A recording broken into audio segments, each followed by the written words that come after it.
at ang mga bagay na hindi natin ginawa.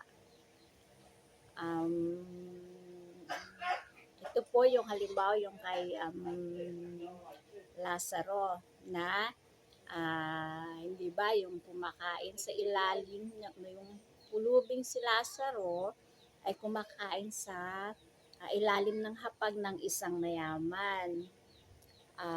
Tapos nung sila'y mamatay na, si Lazaro ay nasa heaven, ang mayaman ay nasa um,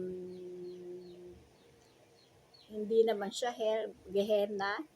Ayun. Tapos, ano ang hindi niya ginawa? Bakit hindi siya napunta ng heaven?